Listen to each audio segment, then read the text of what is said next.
Welcome to the HigherHer podcast by Talent Collective, presenting conversations with inspiring women in talent. And get ready, ladies, because this is the last time you're going to hear a man's voice on this show.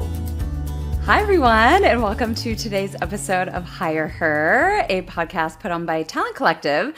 And if you aren't familiar with Talent Collective, we are a community for women in the recruiting space, and we bring on amazing women in talent acquisition and find out all about them and who they are and all of their best practices on this show. So we're really excited today to have Brooke Wheeler on with us. Before introing Brooke, wanted to introduce myself, Krista Tan, one of the co-founders of Talent Collective, and my lovely co-founder, Natalie Stone's here.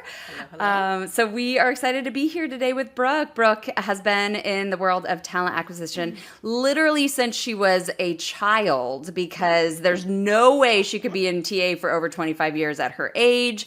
So just want to say welcome to you, Brooke. We got introduced to Brooke a few months ago at RecFest, I think, first, and then our Atlanta chapter launch. And she's been just an amazing member of the Talent Collective community. So as I mentioned, Brooke has been in TA for, many years, since she was just a little tiny baby. And now she's actually founder of her own firm called Restoration Talent Solutions. And she helps advise companies in the technology space and data analytics. But I'll pass it over to her and let her tell her story. So Brooke, share with us about your recruiting journey and how you got to where you are today, and a little bit about your company that you founded as well. We will. Thank you so much. I feel like I should have gotten Botox with that intro, just to make myself look a little younger today. But it's so good to be with you guys. I think I've won the golden ticket of the day to have you both together. So it's great to be here with you. So I did. Like every other recruiter, I fell into recruiting, straight out of college. I was living in Athens as a bartender, Athens, Georgia, which is maybe my favorite job ever. I thought you were Greece. No, not that cool, but Athens, Georgia was super cool. And I needed to, of course, I was like, it's time to get a real job. And so I moved to Atlanta, and there was a legal recruiting company that was hiring folks just like me, straight out of college, to cold call attorneys all over the country. So that's really where I got my start, where I learned how to pick up a phone and literally smile and dial every day, all day. And so I liked it. I knew that was kind of had found my niche, and I moved through a couple of agencies. I did legal for a while, attorneys, paralegals, and then I moved into an RPO, which was really cool also. But again, just learning how to find a needle in a haystack, literally. We were recruiting for Home Depot, which was fun. We had to call Kroger stores and find their manager. Some of the tricks, I was like, I don't know if I really feel good about this, but I'm gonna find these people. But through that role, that RPO role, I met some incredible people. I met a great HR director who 6 months later called me and was like, I have a job in a corporation.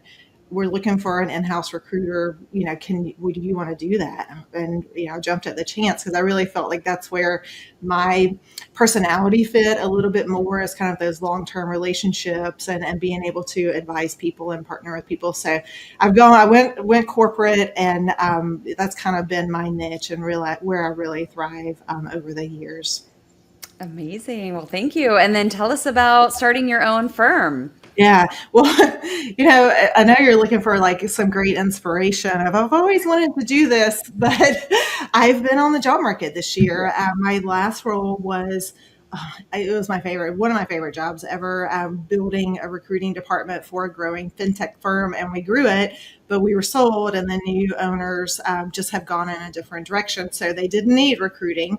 And so this year, it's just, what the job market is. This year, there are a lot of recruiters and a lot of heads of recruiting on the market for very few jobs. So we're praying that the market turns, but it's been an incredible year. Of course, there's plenty of yucky things we could say, but I've learned so much, of course, about myself through this. I've met more people like you guys through networking that I wasn't doing. I wasn't doing any networking when I was, in my job and perfectly safe in my role. So it's really made me one. You probably know this already, but I'm an extrovert. But I thought I was borderline, and now I'm like, oh my god, I need people. Yeah, right. I really spent this year just networking, meeting people, going to coffee, and I mean, truly hustling. And unfortunately, there's nothing at the end as a reward for that job. So I finally just looked at my husband. It was literally in one weekend. I was like, why? If I'm going to hustle this hard, let's just do it. I'm going to do it for myself, and I'm going to open up my own company. And I did name it Restoration Talent Solutions, which probably is a little more personal than it is business wise, but that word means a lot to me this year. And he and I built my website in a weekend. He's in IT and technology, so that was his job. Nice. He actually was better at the designing and marketing than me. I was like, I think you might have missed your calling too. So, Nice. yeah, and that's where I'm moving my efforts, if you will, right now. But looking if the right thing comes along for a full time head of talent. Yep. We'll see what the world brings me. If Absolutely. you work hard enough, it will come, right? That's what they say. Exactly. Yes. If you build it, they will come. And I agree with you. I mean, just what you were saying about, starting your own thing and the amount of networking and getting yourself out there. Like, I never knew this huge world existed beyond my little, Right. sphere in the world. And it's been so fun, like you said, networking, and not just networking just to meet people, right? But like actually building really Right. impactful Well, relationships. and I mean, what you guys have built is right there, and the most incredible thing. I told you, I know I've told both of you when I met you, like what you have created with Talent Collective. I'm like, this is what I've needed my entire career. So thank you for bringing that to us. Of course, of course. Well, are you open to sharing more about the name of your firm, that restoration piece, and what that means to you? Sure, of course. I mean, there was a lot of chat GPT on like, what should I name my company? And, there was some, I kind of, chat GPT knows me better than I know myself at this point. And I had put in a lot of things because I hope a compliment that a lot of my leaders have given me over my career is that you bring the calm to ridiculous, we see so many ridiculous situations in recruiting and HR, and you bring the calm to that. So I was kind of trying to play on that a little bit, and nothing was quite resonating. I was like, that's cheesy. And I just literally was on a walk one day and the name came to me.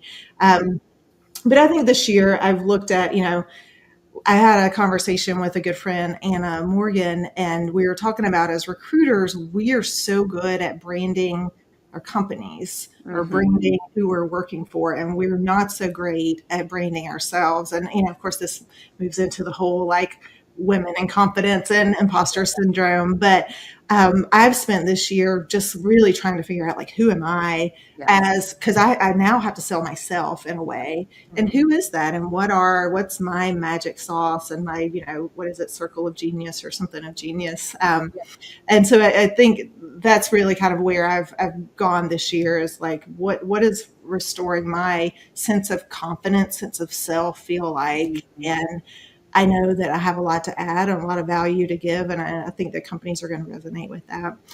Certainly, it does, speak to what I want to do for companies and what I love doing, which is building processes and rebuilding organizations that maybe have become stagnant and gotten, kind of outdated in their recruiting and what they're looking at. So. Awesome. Well, thanks for sharing. I just have one more question. I'm stealing the mic over here, but I'm like, I have all these curiosities. So I know that you, Brooke, have attended, I think, a couple of the entrepreneurs mastermind groups through Talent Collective. Yeah. I'm curious, how have those helped you? Have you, had any nuggets, any takeaways? Have you made any other connections through Talent Collective of women that maybe you're working on roles with or other business partnerships? Like what are, I'm more curious of anyone listening to this, what are some things that maybe have worked for you, in this first year of building your business that have helped you get some traction in starting your own thing? Yeah. Well, and I've done a couple of things. I've been a part of your entrepreneurial group, which is amazing. And then I also had a couple of mentor meetings that you guys are so generous to do. And that's the word that just keeps resonating, is generosity. There are several people who have started their business, and they're about a year ahead of me. I know I'm not alone in opening a fractional company this year. Right. Yes. And Natalie was one of those people that I was able to speak with, and that's how I heard about you guys. And people have just been so generous with, oh, these are the tools that I use. This is the billing system that I use. This is how I go about and do my sales, because that's, although we sort of are sellers as recruiters, we've never, I had to Google how to do an LLC and things like that, of course. So I think a lot of the tips have been, one, you really do need to get pretty clear on your marketing message and your niche, not to be like an expert marketer, but what is it, like I said, like, what is it, my secret sauce that only Brooke can bring to the table? And so many people have said that to me, really, that's kind of where to focus your efforts. And then what is the problem that you want to solve? Because it's easy for us, or at least for me, to be like, oh, I can do everything. It's like, but what everyone can do everything if you've been, raised in this recruiting world, so to speak. But what is it about me that's really going to make a client go, I need Brooke over Natalie, over Krista? No offense. Right. Yeah, that's great. Thanks. I'm remembering back to the conversation that we had when you were interested in fractional, and now you using the word restoration. Like, I just sometimes sit and wonder, not that the market that we want it to be this way, but is this time where there's such a lull in recruiters being able to find the right opportunities? Like, is there some sort of optimistic thing on the other side? Yeah. And what I mean by that is, so many people have ended up having to reinvent themselves and really look at all the other skills and attributes that they have as individuals and create something around their craft and their zones of genius. Like, maybe recruiting will never be the way it used to be. Well, no, it's not going to be the way it used to be anymore.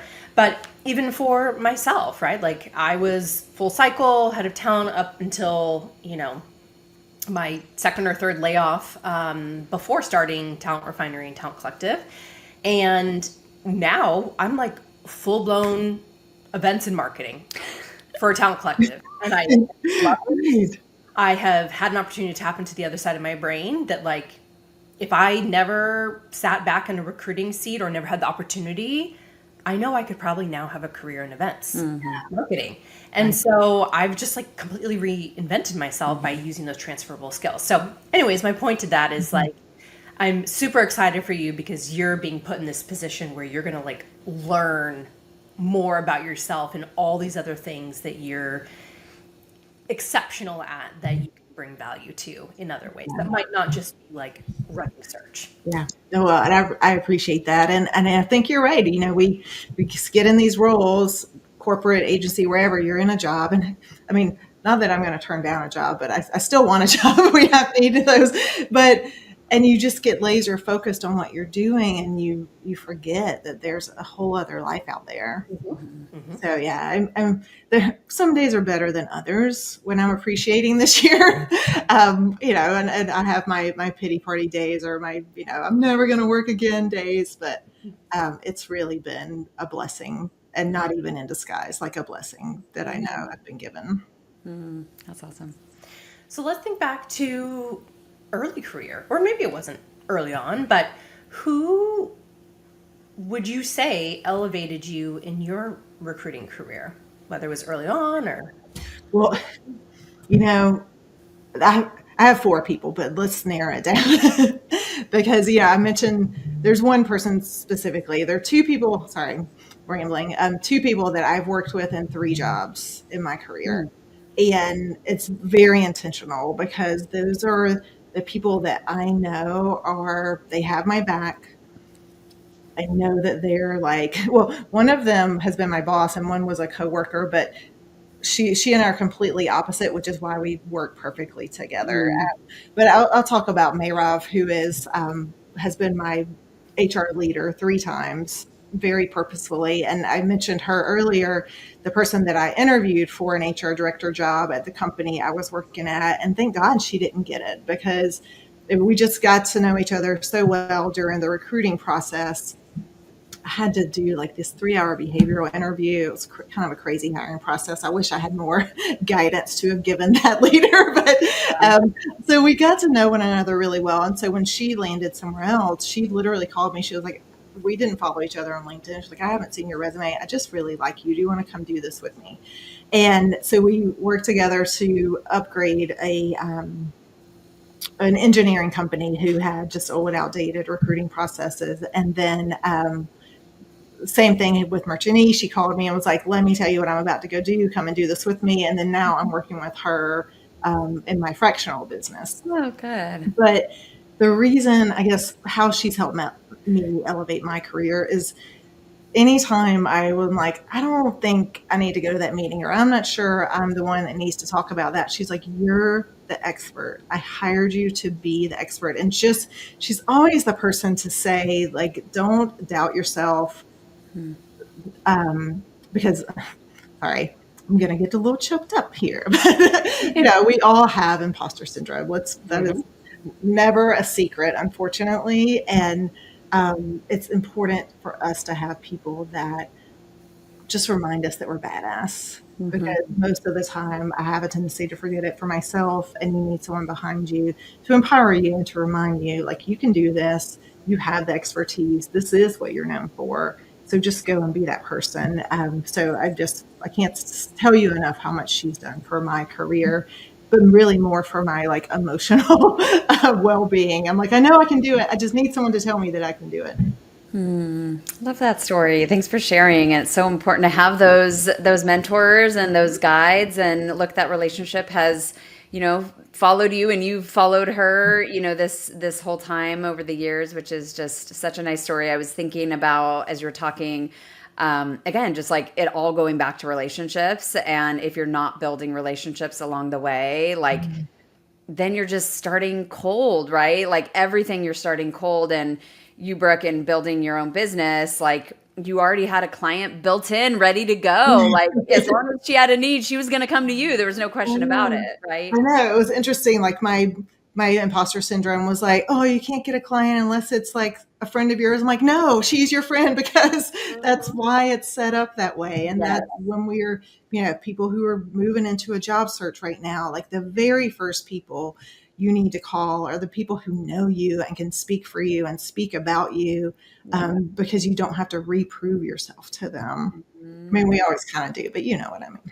Well, right. You're bringing that history of all the work that you've done already, and continuing to work as hard as you have. So, so let's talk a little bit more about women in leadership. We talk a lot about this on the show, like just different qualities that you think that, are really essential in women leaders, and maybe you refer back to, this woman that you've worked with. But what do you think are the most important qualities in women who are in leadership roles? Yeah, it's such a good question. And I am always going to advocate for using the qualities that are just innate, amazing, natural female qualities. And I don't mean, we can look at that 8 million ways, but I at least naturally am just probably a little more emotionally intelligent. I like that women are so resilient. Every woman I know, we're a get stuff done. Can we cuss on here? Almost is, right? Yeah, girl. We just get shit done, and that is, I think, the most resilient thing about women. And there's so many, like, quote unquote, and I hope you guys know there's always a caveat, but assertiveness that are more masculine, and not, sorry, I'm losing my thesaurus right now, but I mean, we talked about imposter syndrome. Sometimes just plain out confidence isn't always a classic female trait. I love those women. I have so many women in my life that have that, like, I don't care. I'm going to, I know I'm amazing and I'm going to work it. And I'm just not that person all the time. So I need that sort of board of directors around me to remind me, like, you can do this. Sorry, I got a little timeout. Sorry. I got a little like circle on that. We might need to edit that out. Okay. I didn't make my point as well as I wanted to. Yeah, no worries. We have a lot of what are they called? Bloopers. Bloopers on the show.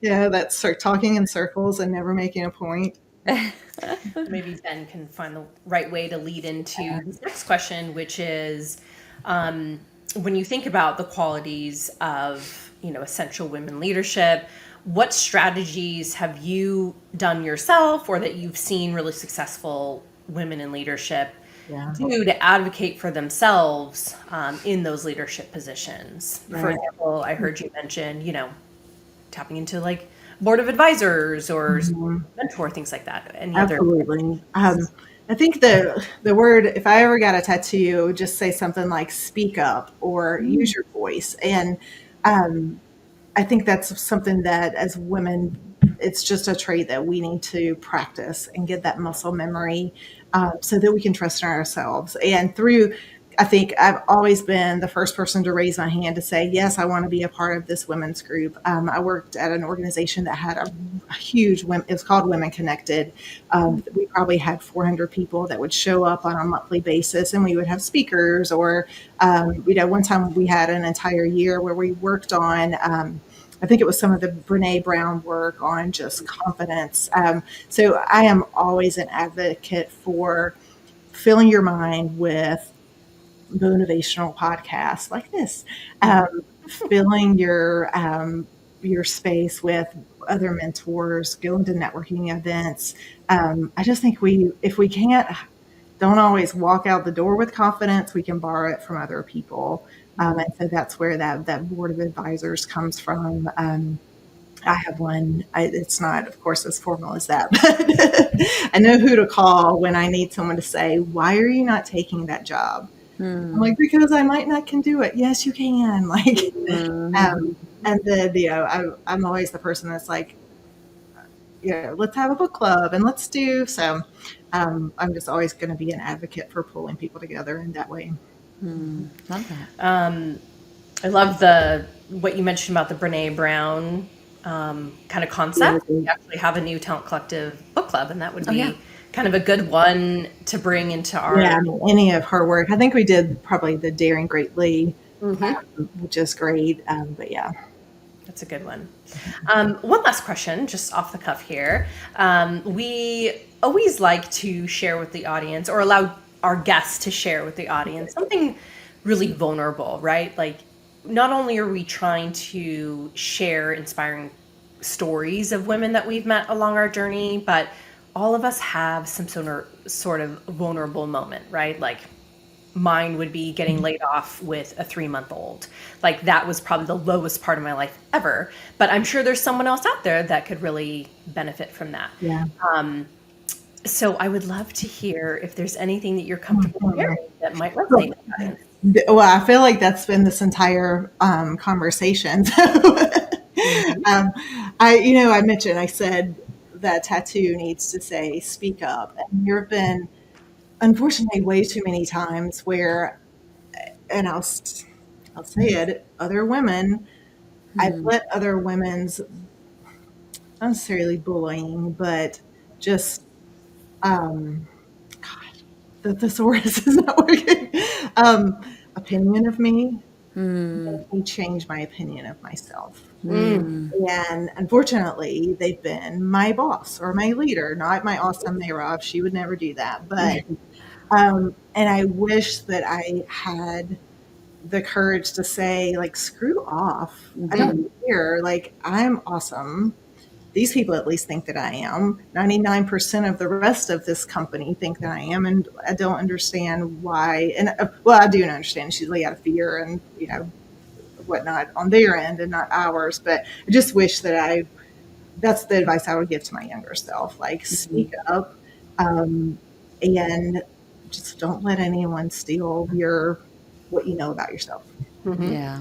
Love that. You know what you might find interesting through this journey of like starting your fractional business and becoming a founder. I constantly would tell Krista that there's many times in my career where I felt the imposter syndrome, especially with women leaders. Like, I just have this really hard time working with women leaders, except for Krista. This is the only person that I've never done that. But now that I'm a founder running my own thing, like, none of that ever comes up for me ever again.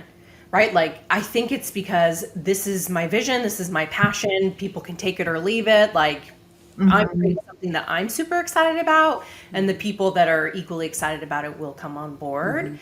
But you might find that through your own fractional journey, and I know eventually you want a full-time role, but you're going to learn so much about yourself through this process, and you're going to find possibly that you're like, I don't care what people think of me. Like, this is survive to thrive, etc. In your journey as a founder. So I hope some of that might melt away.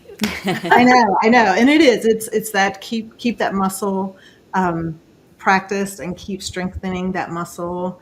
And what I really want is for my business to thrive. Yep.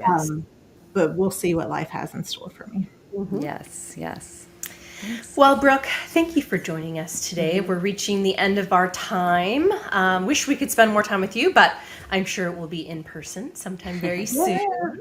But we appreciate you coming on, sharing your story. Best of luck with your business. I know that, hopefully Talent Collective could be a great resource for you. To those in the audience, thank you for tuning in. Be sure to like and share this episode. You can also find us on YouTube, all of your typical podcast channels. So please give us a follow. TikTok too. Oh, yes. Oh, Getting on TikTok. so cool. Yeah, that's We're gonna right. do a dance. All of our typical social pages, podcast channels, if that's what you call them, I don't know. But anyways, follow us, like us, share, and until next time, we'll see you soon. All right. Bye-bye.